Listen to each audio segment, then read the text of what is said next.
Hopefully you're feeling a little bit of something now. And I would caution you, this is not feeling tired. Even if you're not involved with what we're doing here, again, we've got enough healers in this room that there's a lot of energy flowing. So scientifically, this is serotonin. Those of you who have Zoloft, Paxil, Prozac to stabilize things, and it's okay. Some people need it, some people don't. That's what we're trying to drive up with those medicines. Get serotonin high. In the last hour and so many minutes, probably increased everybody's serotonin in here without even using a pill. So if you could do that with just listening, I mean, whether you're an avid practitioner or just a beginner, being in the company of people and being taught is really empowering. And hopefully, just like vacation, everybody's been on vacation, and you know the guy that comes back from vacation, he's got his brag book and he's showing his pictures and he can't shut up, and it's like, come on, I don't want to hear that. Because he's on fire, there's a lot of serotonin flowing. And usually you're on fire for about 3 or 4 days, and then they shut down and they quiet down, and it's like, oh, thank God. But that's because he's got all that for 5 to 7 days. They've been feeling good, and that hormone carries them for a while.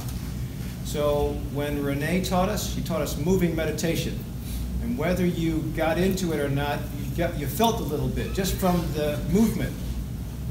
When she felt the pulses of someone, it's because we're trying to figure out these things called meridians. Whether it's meridians from Chinese medicine, 5,000 years old, you'll probably see them on Google. They're lines, 12 lines that go up and down. They're energy lines. When I first took up acupuncture, it was like, this doesn't make sense. There's no neurological dermatome that goes with these meridians. But then I started putting needles in when I got back from the Santa Monica at UCLA course, and people were having headaches go away that I was using Norco for, and Talmolacodion and Darvocet for. These things exist, and that's what movement will do. What Mia was showing us was chakras. Chakras are different. They're from India, but they're the same lines. Whether they're the 7 big ones that go here, or these nadis. There's like 2,500 nadis that go throughout the rest of the body. Different lines than Chinese medicine, but still. Did anybody feel something coming out of just listening to the vibration? I was drifting off, but then I got back on it. I was like, whoa, this is pretty good. I don't know if you heard it back there, but this vibration was penetrating everything. And I almost had a tear come out, and I don't know what that was, but I'm sure something has to be released. But still, when energy flows, serotonin goes. When serotonin goes, then cholesterol doesn't get sticky. Tumor markers decrease. Inflammatory markers in the neck decrease. Inflammation gets better. And we didn't use one pill in this room yet. Might have used some tea and some oil, but still, we haven't done anything. So hopefully you'll be able to fly for the next couple hours and experience this stuff and maybe seek out your own. So I'm going to introduce Dr. Nicole Parmalee. Dr. Nicole Parmalee is a clinical psychologist. We share many patients together with a practice in Batavia, also a yoga instructor at Fox Valley Physical Therapy and Wellness in St. Charles. Over 10 years of counseling experience with expertise in life transition issues, depression, bipolar, mood disorders, anxiety, panic, grief loss. The list goes on.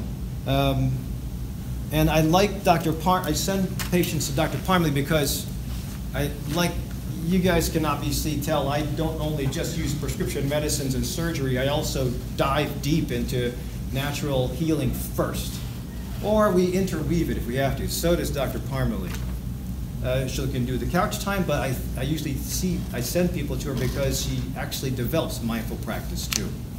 So without any further ado, I'm going to get you hooked up.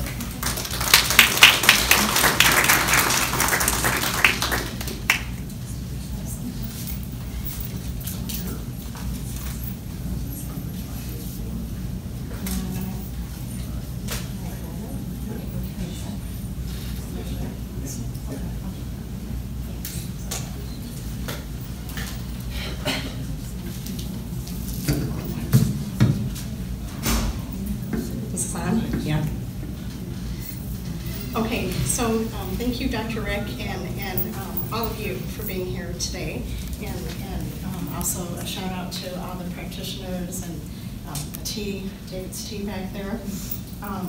When I think of mindfulness, one of the first things that I think of is to slow down and to pause, to focus the attention in the moment.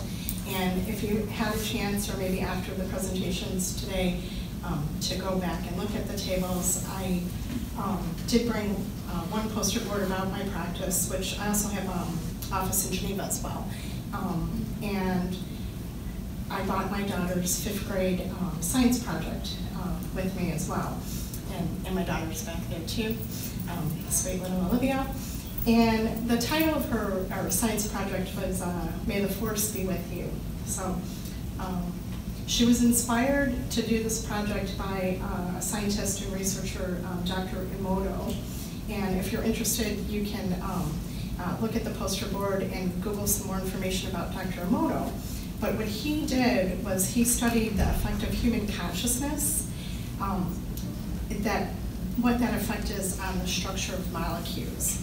So, for her science project, and for us to start thinking about mindfulness and what we're paying attention to, I'm going to give you a little overview of the project. We took some cooked rice from the same batch. We put it in 3 different flasks. One flask, we put a positive sign, a plus sign on. The other flask, we put a negative sign on. And then the final flask, we didn't put anything on. That was the ignore flask. We set these up pretty close together on the same table in a guest bedroom in the house, more remote and quiet. And just one time a day, my daughter went in and she would focus and look at each of these. Oh, well, let me back up. She didn't look at the ignore flask. But she would look at the positive flask, and just once she would say, I love you, looking at that rice. The next flask, the negative, she would say, I hate you. And I would say that hate's a very strong word, but we're doing this experiment. And then the third flask, she would, with a little bit of drama, purposely ignore that flask. What happened is, in 1 month, the positive rice in that flask stayed white and made this golden color, like jasmine-like fermentation. It smelled very sweet. It looked beautiful. The flask that was marked negative in just 1 month became very moldy. It was had a strong odor. It was black. And then the flask that was ignored, it looked the worst. It was slimy, green, and as my daughter would say, really, really, really smelly and stinky. So think about this for a moment, and I invite us to slow down and pause and pay attention to what are we saying? What are we saying to ourselves, silently, out loud? What are we saying about situations, about others? Imagine the effect of this on ourselves, because we too are made of molecules. And so if that's what happened in this experiment, and Dr. Emoto also has countless experiments, you may have seen some of them, and he'll look at the effects of vibrational sound energy, which are always positive and very healing, different types of music, what it does to molecules, and also just repeating the same type of rice experiment with not saying I love you, but just thinking it, and he would get the same results. So it is something to consider. My daughter summarized some things that she learned. We're going with May the Force Be With You. Taking some, there's quite a few listed, but I'll show 2 from Yoda. Most of you may know who Yoda is, but always pass on what you've learned. So that's what we're doing here today. We're passing on what we've learned and sharing it with you, and hopefully find it of value and appreciate that. And then Yoda would say, do or do not. There is no try. So hopefully you feel inspired to practice mindfulness in whatever way seems to suit you, and practice it on a daily basis, as Dr. Segal mentioned the importance to do. My daughter also said that she learned that words and behavior have a force and energy. We must choose mindfully our behavior and our words carefully. and use this force wisely. So I hope that the force is with all of us. And moving along from that, being a yoga teacher, Dr. Segal asked that I would talk about mudra and chanting and a little bit about breath. And so I'm going to do that, but first I wanted to just give a quick overview of the 8 limbs of yoga. So some of you may be familiar with these. And these are limbs that we move through to get to the goal of the 8th limb. The first limb is called yama, and this has to do with ethics and our social behavior. We're looking here for principles of kindness, truthfulness, non-stealing, moderation, and generosity. The second limb of yoga is called niyama, and this we're looking at personal conduct. Are we following a good diet? Are we working, with our doctor? Are we practicing good lifestyle? We're looking at purity, contentment, self-study, discipline, and celebration of spirit with this limb of yoga. The third limb of yoga is called asana, which you may be more familiar with. This is the actual physical postures and poses that we do in yoga to increase flexibility and strength, but not only in our body, but by doing these postures, we're also increasing flexibility and strength of our mind and of our spirit. Our emotional well-being gets enhanced. The fourth limb of yoga is something we call pranayama, and that is basic vital life force energy and breath. So the Tai Chi instructor was talking about Chi. It's a very similar principle when we talk about this life force energy. The fifth limb of yoga is called dhyana, and this is a practice of single-focused meditation. We connect with ourselves spiritually and we reflect. The sixth limb of yoga is something called pratyahara. This is a self-control over our senses, so our sense of sight, sound, hearing, scent, and so on. This is where we avoid temptation, and it's an opportunity to go within, to withdraw a little bit, to assess, and again, to slow down. When I think of pratyahara, I often think of the turtle and the tortoise going within the shell, and there's even yoga poses that mimic those actions. The seventh limb of yoga is dharana, and this is mindful thought and focus, meditation and concentration.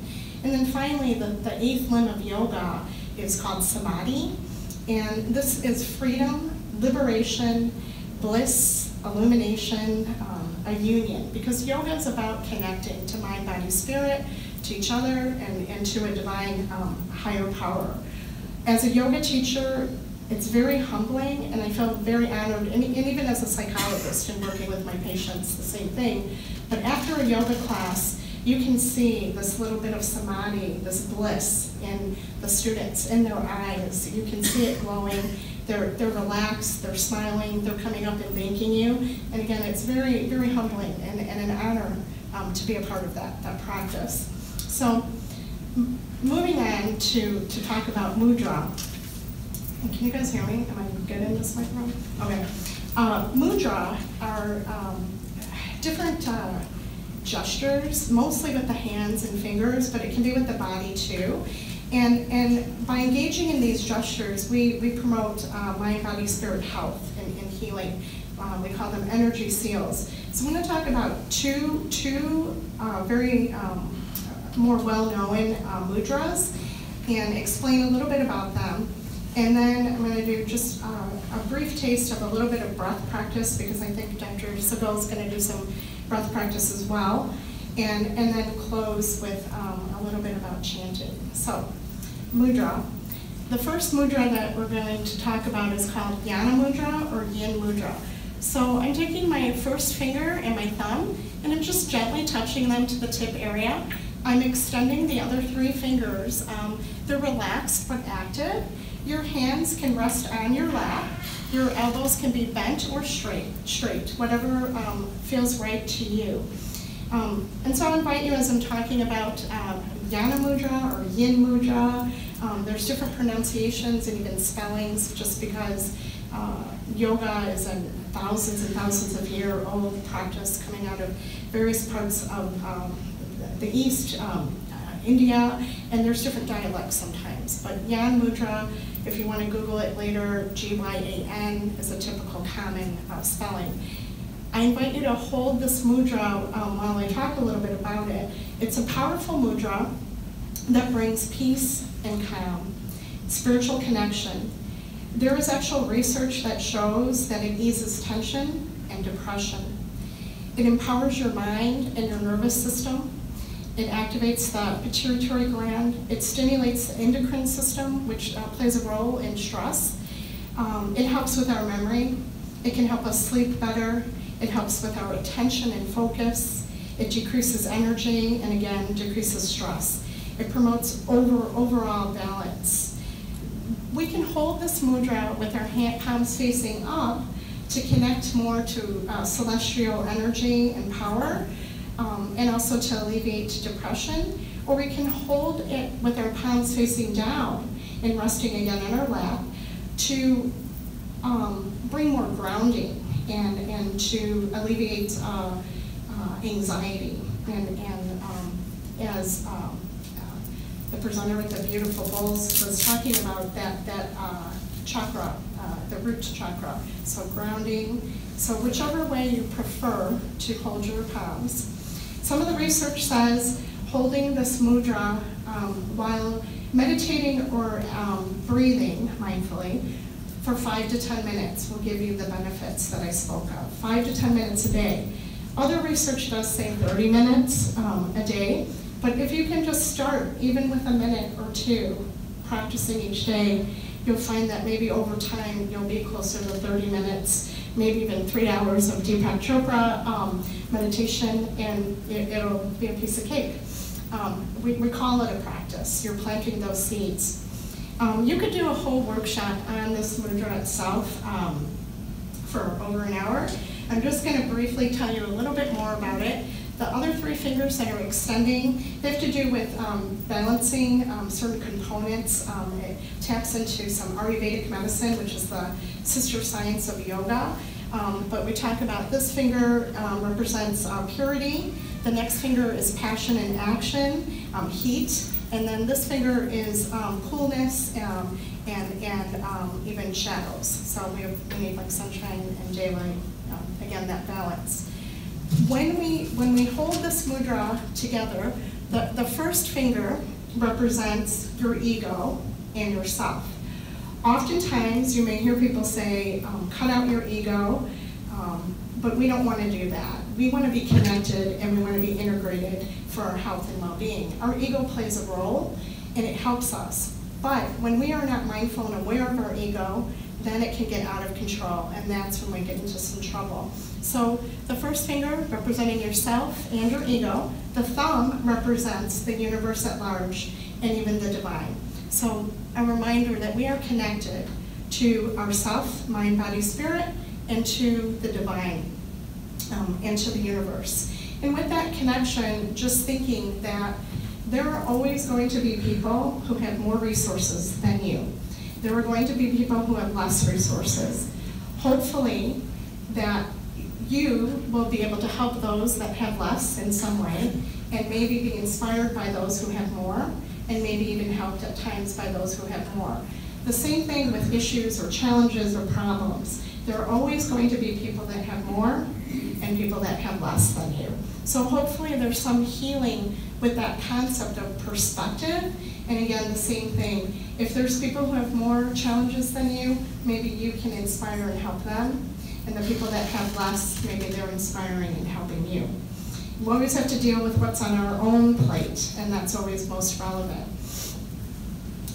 The next mudra that I'm going to speak of, and again, we'll combine these with some breath in a moment, is Anjali Mudra, and it's hands in prayer position, thumbs gently touching our heart center.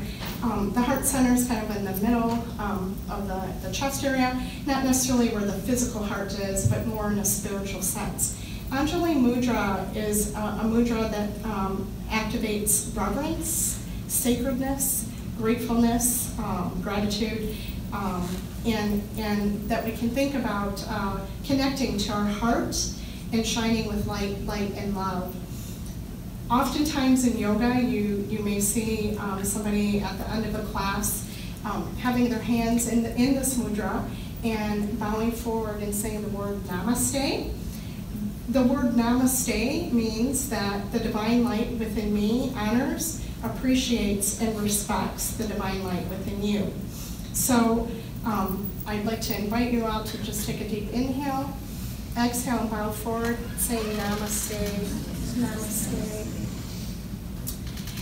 Bringing your hands back down into the Jnana Mudra that we started with, first finger and thumb touching, and then letting your hands relax on your lap. I'm going to invite you to do a little bit of gentle neck rotations, inhaling up and exhaling down. Just loosening up and opening up. Slowly is holy, as my good friend Bhante Sujata says. And then gently reversing the neck rotation to the other direction. Continuing to breathe, inhaling up and exhaling down. And then coming back to center, mindfully, you can keep your eyes closed if you like. Inhaling your arms just straight up so we don't bump our neighbor. You can keep the mudra. Reach for the sky, drop your shoulder blades, and then exhale back down. Dropping your shoulders. Once again, inhaling up, lengthening through the side body, connecting to your feet on the earth below, dropping your shoulder blades. Exhale, drop your shoulders, bring your belly button in towards the spine and up. And one more time, inhaling up and exhaling down. Keeping your eyes closed, begin to just notice your breath for a moment. Nothing to change, just noticing. And now, if you're able to, again, keeping your eyes closed for this time, begin at your own pace to take a slow, deep inhale in through your nose, pausing and softening at the top of that inhale. And at your own pace, with your own breath, exhaling fully and completely, and pausing and softening before taking the next inhale. See if you can continue in this fashion of breathing with the pauses.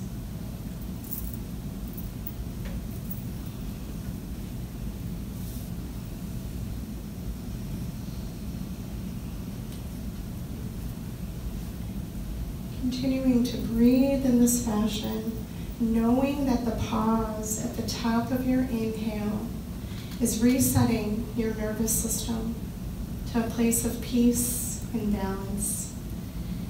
And that this is a reminder that it's essential for your health to pause and slow down. Knowing that when we breathe slowly and deeply and mindfully in through our nose and out through our nose, we're accessing a branch of our nervous system for peace and healing. The same thing when we close our eyes. It's an opportunity to go within and to access that branch of the nervous system for peace and healing. The pause at the bottom of your exhale is a deep reminder that you are enough, that you are enough, that you have all that you need, and that there is a joyful abundance of blessings that we can be grateful for.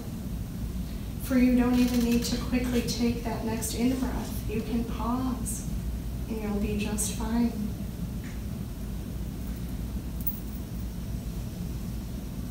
Continuing to breathe just a few more moments in this fashion with your pauses, and imagining with each slow, deep breath in that you're breathing in light and love, that you're filling your entire mind, body, and spirit with this light and love. And that you're exhaling the light and love to share.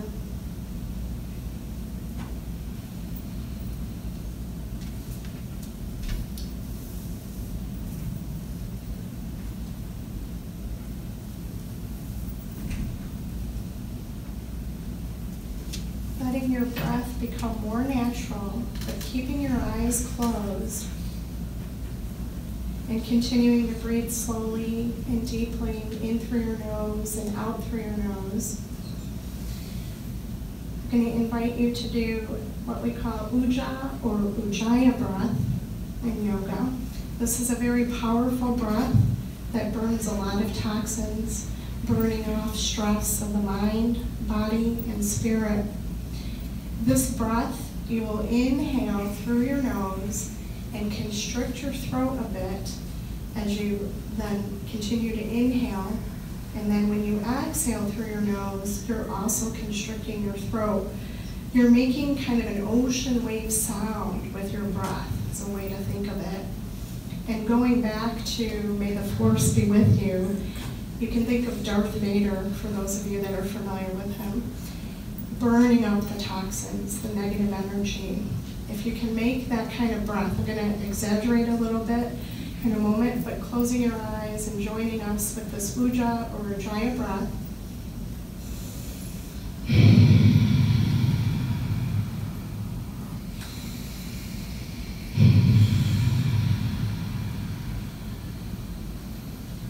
Making your ocean wave breathing. Continue to breathe in this fashion.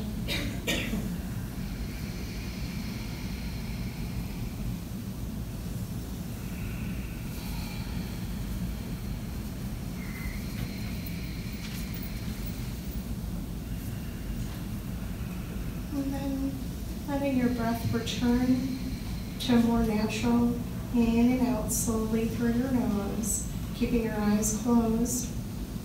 And knowing that when you practice these breaths at home, again, maybe trying to get to 5 or 10 minutes, holding your mudra along with the breath, and maybe increasing from there would be the goal. Closing your eyes and bringing your hands into that prayer position, Anjali Mudra, with your thumbs gently touching your heart center, connecting to your heart, feeling that warmth, feeling that life force energy. Breathing in light and love, breathing out light and love. Taking a moment here to dedicate some of that sweet healing light and love to a loved one. This loved one could be human or a pet. It can be near or far, heaven or earth. Your breath and intention will reach them with sweet healing. Focus on that loved one. Breathing in light and love, breathing out light and love.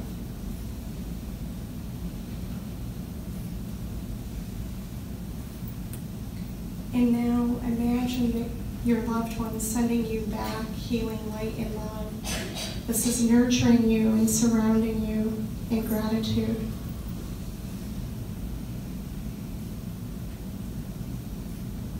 And send some of that light and love to your entire being. Continue to breathe in light and love and breathe out light and love. Staying there with your eyes closed. In a moment, I'm going to invite you to chant with me. Chanting involves healing vibrations and sound healing. And I invite you to join in the chant with an open mind and open heart, because your healing will be deeper. When you put your mouth and tongue in certain positions, you're actually accessing neural pathways for healing. The chant that we're going to do is the peace chant. We will say it 3 times to honor the Trinity. I will call out each word and you will call it back to me. And then towards the end, I will say Om Shanti and invite you to join in following that Om Shanti as well. Connecting to your heart, inhaling deeply and exhaling. repeating the chant after me. Loka samasta Sukhino Bhavatu Loka samasta Sukhino Bhavatu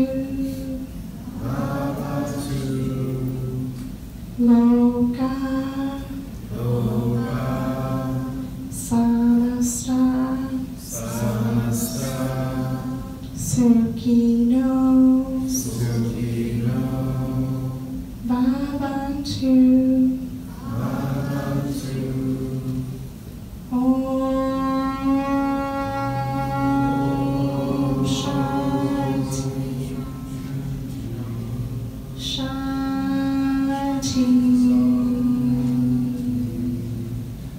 Shanti.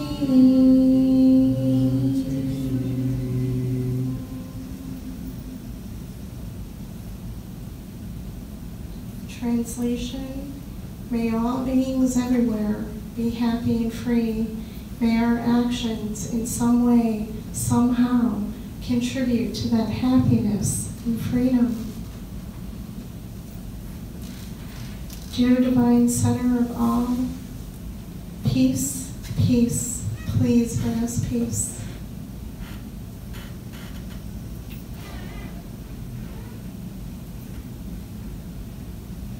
Namaste.